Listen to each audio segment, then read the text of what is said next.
Bonjour à tous, je suis ravie de vous retrouver pour ce moment d'échange privilégié.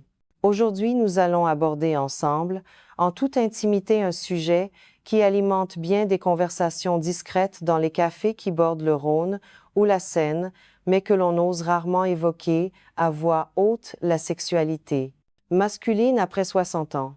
Est-ce un simple fantasme nostalgique ou une réalité quotidienne accessible? Imaginez un instant Jean-Pierre, 68 ans, un habitant du quartier pittoresque de la Croix-Rousse à Lyon.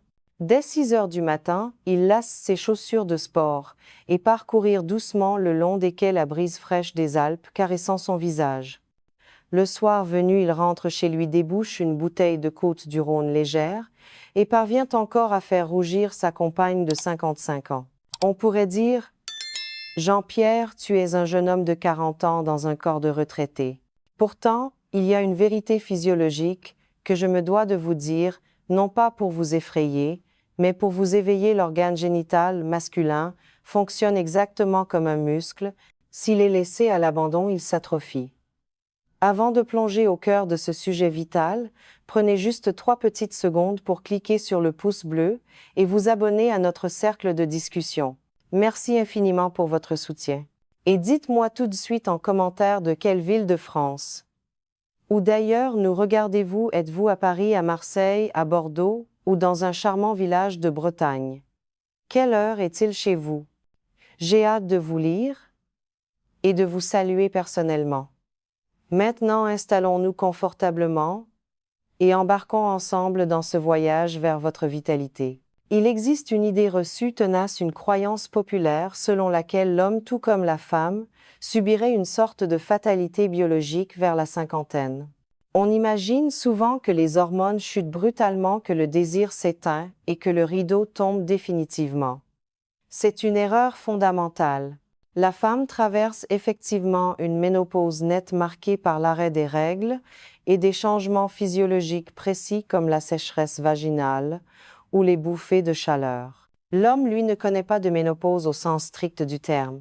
Vous serez peu être surpris et j'espère rassuré d'apprendre que selon une étude très sérieuse de l'INSERM publiée en mars 2024, 30% des hommes de plus de 65 ans conservent un taux de testostérone libre supérieur à 15 nanomoles par litre, ce qui équivaut au niveau hormonal d'un homme actif de 35 ans.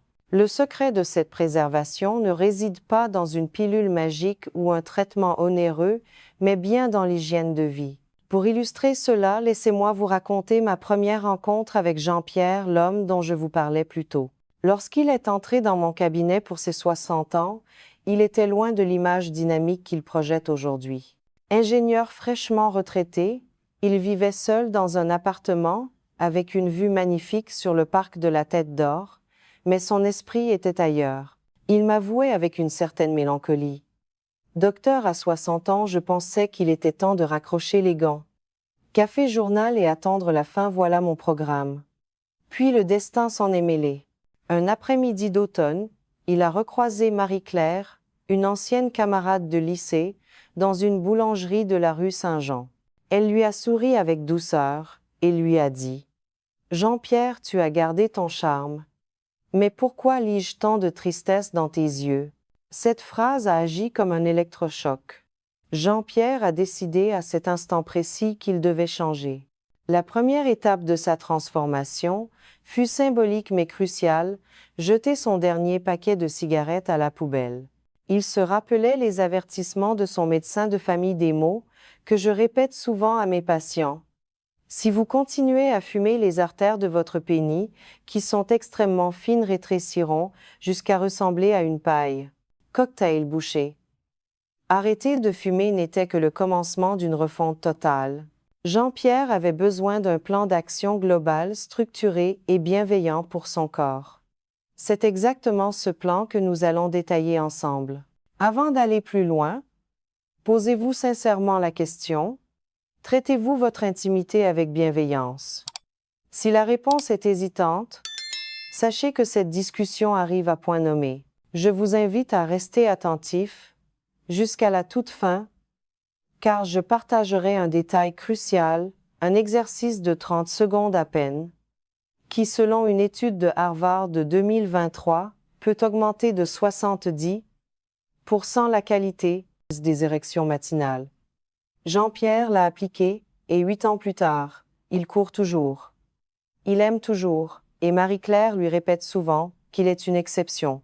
Mais en réalité, cette exception n'est que le résultat d'une recette accessible à tous fondée sur 3 piliers que tout gentleman peut adopter dès demain sans avoir besoin d'une salle de sport de luxe ni de produits importés. Commençons par explorer le premier pilier, qui consiste à éliminer les poisons qui jour après jour asphyxient vos artères et étouffent votre désir. Jean-Pierre, à 60 ans, fumait encore un paquet par jour, se disant qu'à son âge, c'était son seul petit plaisir. C'était une erreur de jugement fatale. La Société européenne de cardiologie a démontré en 2022 que chaque cigarette réduit de 7% le flux sanguin pénien dans les 30 minutes qui suivent sa consommation. Pour le dire simplement, fumer transforme votre capacité érectile en une véritable loterie. La première étape est donc l'arrêt du tabac. Jean-Pierre n'a utilisé ni patch ni vapoteuse. Il a simplement remplacé la pause cigarette par une micro-marche de 3 minutes autour de son pâté de maison. En 3 semaines seulement, il sentait déjà ses jambes plus légères et ses réveils plus toniques. Ensuite, il y a la question de l'alcool, qui doit être consommé avec une grande modération. Un verre de vin rouge par jour peut être bénéfique grâce au polyphénol qui protège l'endothélium, cette couche interne de vos vaisseaux sanguins. Mais 2 verres, non. Au-delà de cette limite, la testostérone chute de près de 7% par unité supplémentaire, comme le souligne le Journal of Clinical Endocrinology en 2023. Jean-Pierre a donc instauré la règle du verre unique, un Côte-du-Rhône dégusté à 10 à 9h30 et jamais plus. Enfin, soyez vigilants avec les médicaments. Les statines à haute dose, certains antidépresseurs ou les bêta-bloquants peuvent freiner la fonction érectile. N'arrêtez jamais un traitement seul, mais demandez à votre médecin un bilan vasculaire. Jean-Pierre a découvert que son dosage pour le cholestérol était trop fort. Un simple ajustement de 20 mg a suffi à tout changer.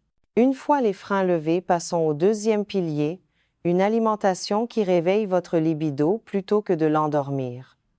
Oubliez les régimes draconiens et compliqués. Je vous conseille d'adopter le modèle méditerranéen à la française. Imaginez votre petit déjeuner des flocons d'avoine accompagnés de noix de Grenoble et de myrtille. Pour le déjeuner, privilégiez des sardines à l'huile d'olive, riches en oméga 3 qui, selon une étude espagnole de 2024, peuvent améliorer la rigidité pénienne de 22%. Le soir, optez pour des lentilles du puits, un filet de poulet fermier et ce fameux verre de vin rouge. Sachez que perdre seulement 5 kg peut augmenter de 30 et 1% le débit sanguin dans les artères caverneuses. Jean-Pierre a perdu 6 kg en 4 mois, simplement en remplaçant les chips de l'apéritif par des amandes grillées sans sel. Je vous donne une petite astuce pratique chaque dimanche.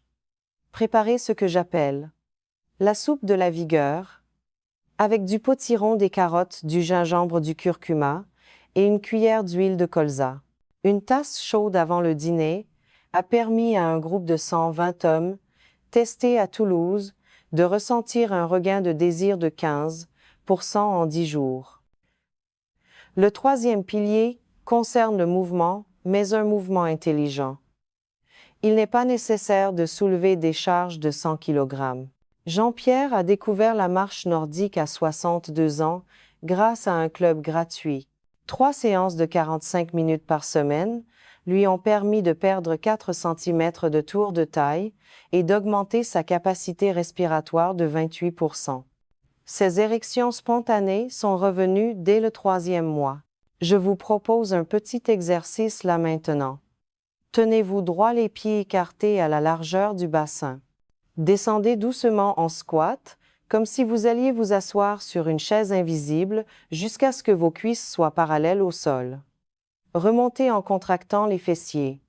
Faites 10 répétitions lentes. Sentez-vous cette chaleur dans les jambes. C'est le sang qui irrigue toute votre zone pelvienne. Une étude de l'Université de Porto très récente montre que les hommes marchant 6000 pas par jour après 60 ans réduisent de 40% leur risque de dysfonction érectile par rapport aux sédentaires. Jean-Pierre vise 7500 pas par jour, il marche jusqu'à la boulangerie, prend les escaliers du métro et danse le samedi soir. Je vous lance un petit défi, dès ce soir, faites 500 pas de plus qu'hier. Dans une semaine, votre corps vous remerciera. Cependant, ces 3 piliers aussi solides, soient-ils, ne suffisent pas si vous ignorez l'existence d'un muscle caché qui contrôle tout. C'est un sujet dont 90% des hommes n'ont pas conscience. Jean-Pierre l'a découvert à 64 ans, lors d'une consultation pour une gêne urinaire. Le verdict était une prostate congestionnée, mais heureusement réversible. Comment, c'est ce que nous allons voir immédiatement. Nous arrivons ici au cœur du secret, ce muscle que personne ne vous a jamais appris à entraîner et qui décide pourtant de la qualité et de la durée de votre érection. Il s'agit du muscle pubo-coccygien, ou plus simplement le muscle de Kegel masculin. Imaginez un hamac invisible tendu entre votre pubis et votre coccyx. Lorsqu'il est faible, s'enfuit et l'érection ne tient pas. Lorsqu'il est tonique, il verrouille l'afflux sanguin.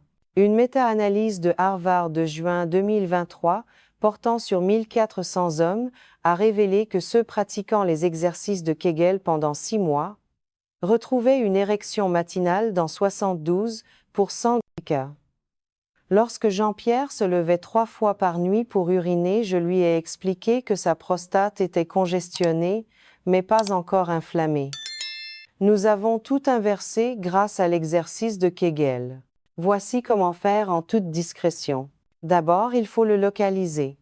La prochaine fois que vous urinerez, essayez d'arrêter le jet net pendant 2 secondes. Le muscle que vous venez de contracter, c'est lui. Attention, ne faites cela qu'une fois pour le repérer, pas comme un exercice régulier. Pour l'entraîner assis ou debout, contractez ce muscle pendant 5 secondes, puis relâchez pendant 5 secondes. Répétez cela 10 fois.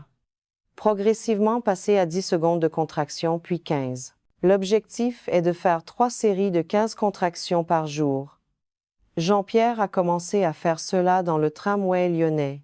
Personne ne se doutait que ce retraité élégant travaillait son périnée à chaque station. Une astuce: associer la contraction à un mot-clé ou une pensée. Jean-Pierre contracte à chaque fois qu'il pense à sa ville Lyon. Résultat: 300 microcontractions par jour, sans effort conscient. Mais le travail musculaire n'est que la moitié de l'équation. L'autre moitié concerne la prostate, cette petite glande qui peut être votre meilleur allié si vous en prenez soin.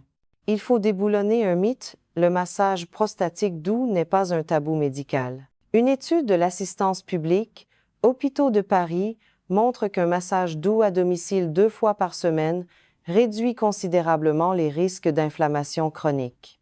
La technique est simple: utiliser de l'huile de pépins de courge bio riche en zinc. Après une douche chaude qui détend les tissus allongés sur le côté gauche, on peut masser doucement la glande pour la drainer. Marie-Claire a d'abord ri de l'idée, puis elle a proposé d'aider Jean-Pierre. C'est devenu un rituel de soins, souvent suivi d'un moment de tendresse. L'huile de pépins de courge augmente le taux de zinc prostatique, ce qui signifie moins d'inflammation et plus de confort.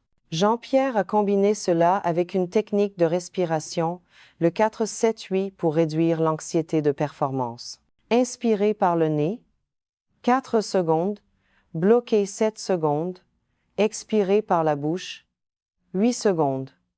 Cela calme le système nerveux et favorise l'afflux sanguin nécessaire à l'érection. Tout cela nous mène à la loi du plaisir croissant. C'est peut être la révélation la plus importante. Jean-Pierre affirme aujourd'hui que sa vie intime à 68 ans est plus épanouissante qu'à 48 ans. Pourquoi? Parce qu'avec l'âge vient la maîtrise.